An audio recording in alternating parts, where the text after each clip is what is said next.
മൂന്നാം മത്സരത്തിൽ ഇന്ത്യയുടെ ജയത്തിൽ നിർണായകമായത് സഞ്ജു സാംസണാണ്. 8 വർഷത്തെ കാത്തിരിപ്പ് അവസാനിപ്പിച്ച് സഞ്ജു കന്നി അന്താരാഷ്ട്ര സെഞ്ചുറി നേടിയെടുത്തിരിക്കുകയാണ്. 114 പന്ത് നേരിട്ട് 108 റൺസാണ് സഞ്ജു നേടിയത്.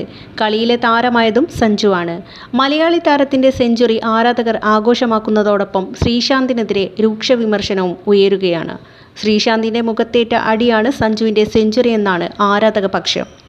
ശ്രീശാന്ത് കഴിഞ്ഞ ദിവസം സഞ്ജുവിനെ വിമർശിച്ചിരുന്നു. രാജസ്ഥാൻ റോയൽസിന്റെ നായക സ്ഥാനം സഞ്ജു ഒഴിയണമെന്നും സ്ഥിരതയില്ലാത്ത താരമാണെന്നുമെന്നാണ് ശ്രീശാന്ത് പറഞ്ഞത്. ഇത് വലിയ വിമർശനത്തിനും കാരണമായിരുന്നു. ഇപ്പോൾ സേനരാജ്യത്ത് സഞ്ജുവിൻ്റെ സെഞ്ചുറി പിറന്നതോടെ ശ്രീശാന്തിനെ പൊങ്കാലയിടുകയാണ് ആരാധകർ. അന്താരാഷ്ട്ര ക്രിക്കറ്റിൽ സെഞ്ചുറി നേടുന്ന ആദ്യത്തെ കേരള താരമാണ് സഞ്ജു സാംസൺ. സഞ്ജുവിൻ്റെ വളർച്ചയിൽ ശ്രീശാന്തിന് അസൂയയാണെന്നാണ് ആരാധകർ പറയുന്നത്. സഞ്ജുവിനെ രാജസ്ഥാൻ റോയൽസിലേക്ക് എത്തിച്ചത് ശ്രീശാന്താണ്. സഞ്ജുവിൻ്റെ കരിയറിൻ്റെ തുടക്ക സമയത്ത് വലിയ പിന്തുണ നൽകിയിരുന്നു. എന്നാൽ ഇപ്പോൾ സഞ്ജുവിനെ വിമർശിക്കാൻ മാത്രമാണ് ശ്രീശാന്ത് വാ തുറക്കുന്നതെന്നാണ് ആരാധകർ പറയുന്നത്. സഞ്ജുവിൻ്റെ മികവിനെ ചോദ്യം ചെയ്തവരുടെയെല്ലാം വായടപ്പിക്കുന്ന പ്രകടനമാണ് സഞ്ജു കാഴ്ചവെച്ചിരിക്കുന്നത്. ഏകദിന ലോകകപ്പിൽ നിന്ന് സഞ്ജു തഴയപ്പെട്ടിരുന്നു. ഇന്ത്യ പല പ്രധാന ടൂർണമെൻറ്റുകളിൽ നിന്ന് തഴഞ്ഞിട്ടും പൊരുതി തിരിച്ചുവന്നാണ് സഞ്ജുവിൻ്റെ തകർപ്പൻ സെഞ്ചുറി പ്രകടനം. ദേശീയ ടീമിൽ നിന്ന് തഴയപ്പെട്ടപ്പോൾ ആഭ്യന്തര ക്രിക്കറ്റിൽ കളിക്കാൻ സഞ്ജു മടികാട്ടിയില്ല. ഇതിൻ്റെ ഗുണം ഇപ്പോൾ കണ്ടു. സെഞ്ചുറിക്ക് ശേഷം സഞ്ജു പറഞ്ഞതും ഇതാണ്. ഈ നേട്ടത്തിന് പിന്നിൽ നിരവധി അധ്വാനമുണ്ട്. മാനസികമായും ശാരീരികമായും ഏറെ നാളുകളായി അധ്വാനിച്ചതിൻ്റെ ഫലമാണ് ഇപ്പോൾ കണ്ടതെന്നാണ് സഞ്ജു പറഞ്ഞത്. കേരള ടീമിൻ്റെ നായകനായി സയ്യിദ് മുഷ്താഖ് അലി ട്രോഫിയും വിജയ് ഹസാരെ ട്രോഫിയും സഞ്ജു കളിച്ചിരുന്നു. ഇത് സഞ്ജുവിൻ്റെ സെഞ്ചുറി പ്രകടനത്തെ സ്വാധീനിച്ചിട്ടുണ്ടെന്ന് ഉറപ്പാണ്.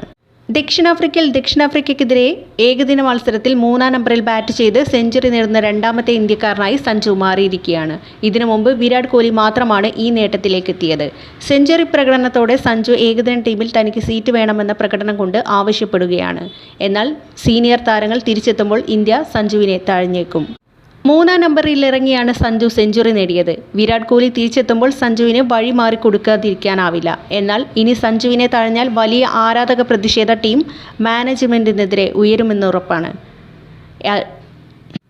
3-ാം നമ്പറിൽ ഇറങ്ങിയാണ് സഞ്ജു സെഞ്ചുറി നേടിയത്. വിരാട് കോഹ്ലി തിരിച്ചെത്തുമ്പോൾ സഞ്ജുവിന് വഴി മാറിക്കൊടുക്കാതിരിക്കാനാവില്ല. എന്നാൽ ഇനി സഞ്ജുവിനെ തഴഞ്ഞാൽ വലിയ ആരാധക പ്രതിഷേധം ടീം മാനേജ്മെൻറ്റിനെതിരെ ഉയരുമെന്ന് ഉറപ്പാണ്.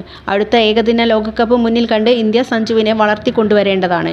ഏത് പൊസിഷനിലും ബാറ്റ് ചെയ്യാൻ സഞ്ജുവിന് മികവുണ്ട്. എന്തായാലും സഞ്ജുവിൻ്റെ സെഞ്ചുറി നേട്ടം കരിയറിൻ്റെ നിർണായക സമയത്താണ്. 2-ാം ഏകദിനത്തിൽ സഞ്ജു നിരാശപ്പെടുത്തിയപ്പോൾ പല പ്രമുഖരും വിമർശനം ഉയർത്തിയിരുന്നു. ഇവരോടെല്ലാം പകരം വീട്ടാൻ സഞ്ജുവിന് സാധിച്ചുവെന്നാണ് എടുത്തു പറയേണ്ടത്. ഈ സെഞ്ചുറിയോടെ സഞ്ജുവിന് കൂടുതൽ അവസരം ലഭിക്കുമെന്ന് തന്നെ നമ്മൾക്ക് പ്രതീക്ഷിക്കാം. അപ്പോൾ വീഡിയോ ഇഷ്ടമായെങ്കിൽ ലൈക്ക് ചെയ്യുക, മറക്കാതെ സബ്സ്ക്രൈബ് ചെയ്യുക. പുതിയൊരു വീഡിയോയുമായി കാണുന്നതായിരിക്കും. ബൈ.